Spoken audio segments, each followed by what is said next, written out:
Selanjutnya dari fraksi Golkar siapa? Pak Bambang Batijaya, silakan. Baik, terima kasih. Assalamualaikum warahmatullahi wabarakatuh. Selamat siang, salam sejahtera untuk kita semua. Yang kami hormati pimpinan Komisi 7 beserta rekan-rekan anggota Komisi 7. Yang kami hormati Bapak Menteri SDM beserta jajarannya. Selamat datang Pak di Komisi 7. Pak Menteri, saya ini kalau berbicara itu tidak akan jauh-jauh dari persoalan mineral pertimaan Pak. Itu dapil saya. Jadi timah ini di Indonesia spesifiknya ada di Bangka Belitung dan sedikit ada di Kepulauan Riau di daerah Kundur. Nah, terkhusus untuk timah ini Pak Menteri, ini di tahun 2022 saja ekspor timah itu adalah 87% daripada ekspor Provinsi Bangka Belitung. Nah, kemudian juga dari produk domestik regional bruto Bangka Belitung, timah itu secara langsung pertambangan menyumbang 33%. Dengan multiplier efek ekonominya itu menyumbang 70% lebih. Nah, sementara hari ini Pak Menteri dengan judul agenda rapat kita, penjelasan tentang terkait perpanjangan izin ekspor mineral-mineral seperti tembaga, timah, boksit dan sebagainya. Pertemuan hari ini sangat ditunggu-tunggu oleh masyarakat Bangka Belitung. Ya, jadi saya ulangin Pak Menteri bahwa pertemuan hari ini ditunggu-tunggu oleh masyarakat Bangka Belitung. Saya dari beberapa hari yang lalu, termasuklah tadi pagi, menerima begitu banyak SMS karena banyak juga masyarakat yang mengetahui akan adanya agenda rapat pada hari ini. Saya membaca dari apa yang dipaparkan oleh Pak Menteri bahwa ini kan memang ada beberapa mineral yang disampaikan, kemudian juga memang ada satu pasal ajaib yang tadi sudah disinggung oleh Pak Maman 170A yang membuat kita pusing semuanya. Tapi bagaimanapun juga Pak Menteri, yang ingin saya sampaikan bahwa sebetulnya sekali lagi sampaikan apa yang ada di pertimahan ini haruslah Pak Menteri SDM harus bangga. Saya ulangi Pak, Bapak harus bangga Pak dengan apa yang terjadi di pertimahan. Bahwa hilirisasi yang disampaikan itu dari yang kita harapkan itu dari 6 mineral yang Bapak paparkan ini, timah ini yang paling matang Pak. Kita sejak tahun 2022 aja itu sudah dilarang stop ekspor daripada pasir timah.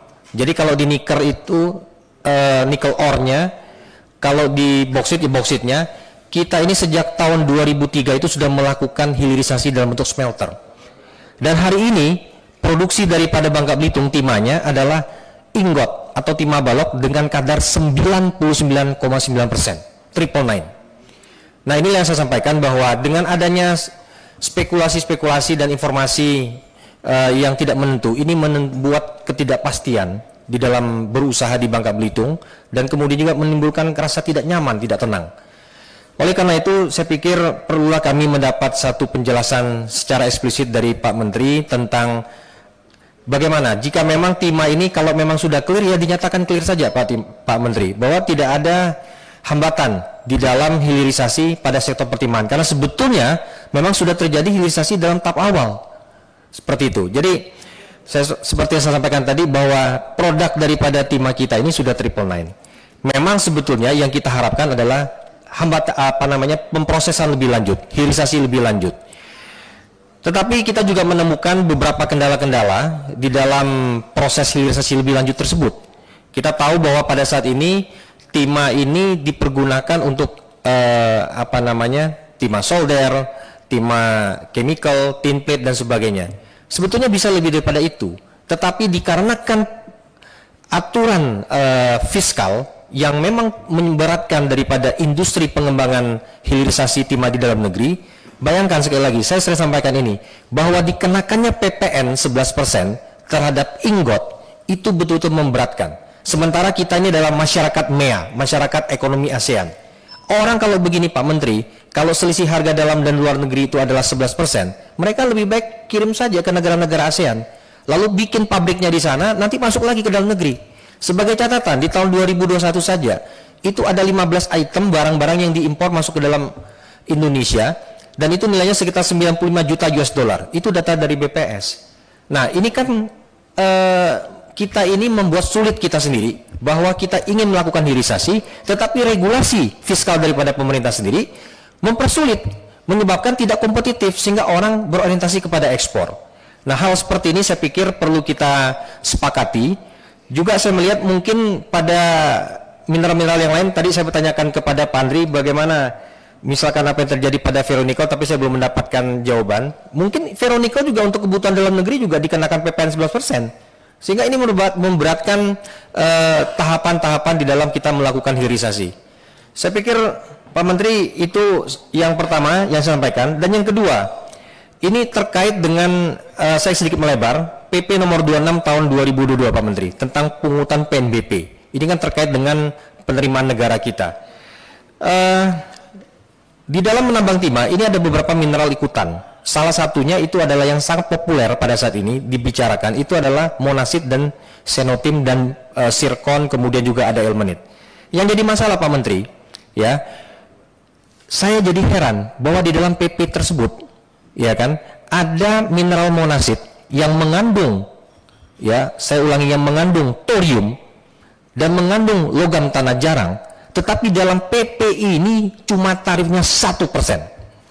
Barang ini Pak Menteri, kalau sudah sampai di luar negeri, monasit ini jauh lebih berharga daripada timah Pak Menteri, karena ada thorium dan logam tanah jarangnya.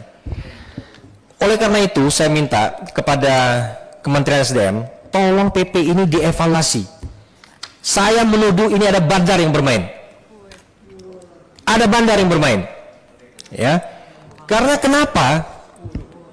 Saya tanyakan, berapa banyak kawan-kawan di SDM yang paham tentang mineral-mineral seperti ini? Nggak banyak.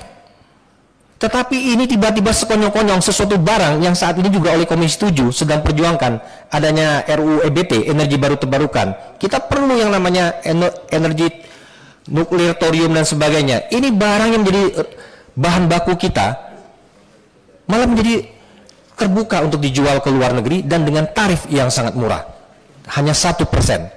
Ya, ini saya berharap demikian juga untuk logam mineral-mineral lainnya seperti xenotim yang mengandung lantanum dan sebagainya. Ini juga tarifnya cuma 1%. Ini berbahaya Pak Menteri. Kita harus melindungi aset, melindungi sumber daya kita untuk kepentingan yang lebih besar untuk Indonesia yang berkemajuan. Nanti kita perjelas itu. Ya. Ngeri. Saya pikir demikian Pak Menteri. Ini menyangkut hajat hidup banyak orang di Bangka Belitung dan juga tentunya di Indonesia. Saya pikir besar harapan apa yang menjadi penyampaian saya itu dapat dijawab langsung oleh Pak Menteri. Terutama ini timah ini kalau memang sudah clear boleh ekspor, nyatakan saja Pak Menteri secara langsung. Demikian yang bisa sampaikan. Sungguhlah semak padang ilalang, takkan habis ditebas bersih. Omongan saya tak perlu panjang, saya akhiri sekian dan terima kasih. Wassalamualaikum warahmatullahi wabarakatuh. Selamat siang, salam sehat semua. Waalaikumsalam, terima kasih Pak Bambang Patijaya.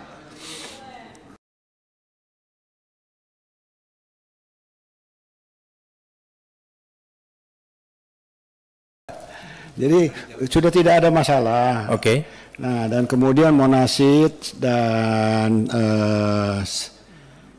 xenotim dan lain sebagainya itu masih ada di dalam tailing, belum pernah dijual kemana-mana, ya kan, harus perlu proses purifikasi baru mempunyai nilai yang tinggi. Nah, ini kita sedang mencoba menjodohkan ya dengan salah satu perusahaan di Australia yang sudah bekerja di Malaysia.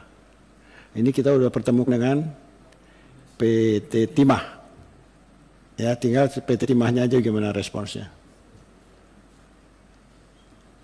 Jadi timah itu sudah melakukan hilirisasinya Pol, ya, tinggal yang perlu dilakukan adalah bisa dilakukan, kita harapkan dan kita minta nanti ya dukungan juga dari Komisi 7, kemudian juga dengan perindustrian bahwa harus ada hilirisasi lanjutan dari produk-produk hilir yang sudah dihasilkan. Ya, begini Pak Menteri, terkait dengan isu yang saya sampaikan tadi, masalah yang saya sampaikan, PP nomor 26 tahun 2022 terkait dengan besaran tarif PNBP mineral itu, sebenarnya isunya begini, saya mempermasalahkan kenapa mineral yang begitu penting value-nya dan juga strategisnya itu hanya dikenakan tarif 1%. Artinya Pak, kalau dalam PP tersebut sudah dicantumkan Pak, ketika barang itu sudah ada di pelabuhan, Pak, barang itu bisa keluar, Pak. Nah, itu yang ingin saya sampaikan. Jangan sampai kita kecolongan dalam hal ini. Pak Bambang, rasanya belum ada yang jual monasid sama Senotim. Nah, itu yang kita ingin hindari, Pak. Karena kami tentunya nanti kita kan nggak mengekspor tailing. Ya, masih ada di dalam tailing yang memang perlu kita lakukan proses lebih lanjut. Betul. Jadi gini cerita Pak Menteri. Jumlahnya kecil sekali. Di dalam penambangan timah, ya kan, ada yang namanya tailing, proses pengolahan ketika pemisahan peningkatan kadar timah tersebut. Di dalam tailing itu dia akan mengandung zirkon, dia akan mengandung monasid, dia mengandung rutil, dia mengandung ilmenit, kemudian dia juga mengandung monasid tadi. Barang-barang ini, Pak, sekarang ini terindikasi dibawa keluar dari Bangka Belitung, dibawa ke suatu tempat, dan ini nggak jelas. Sementara ada satu lagi mineral namanya ilmenit, ya kan? Itu tahun 2021, ini ilmenit itu adalah Ti02 atau titanium, itu di tahun 2021 itu diberikan izin untuk ekspor besar-besaran dengan janji kemudian akan melakukan pendirikan pabrik pemurnian atau smelter, dan sampai hari ini tidak terrealisasi. Ini juga sama seperti sampai boksit dan sebagainya. Kita ini sudah capek dengan tipu-tipu seperti ini, Pak. Makanya saya sampaikan kepada Pak Menteri, kita harus aware dengan hal seperti ini, jangan sampai kita kecolongan. Seperti ini masukan, Pak, ya, sehingga menjadi informasi bagi kita semua untuk kita sikapi bersama seperti itu. Terima kasih. Ya, terima kasih Pak Bambang. Kalau ada pun itu adalah ilegal. Ya, pasti, dan ini kita akan turunkan tim dan nanti pasti akan kerjasama dengan Pak Bambang nanti untuk bisa cocok, Pak, karena nanti kita memang akan ada kunspek, Pak, ya, terkait dengan ini ke Kalimantan Tengah nanti di tanggal 17 Juni. Terima kasih.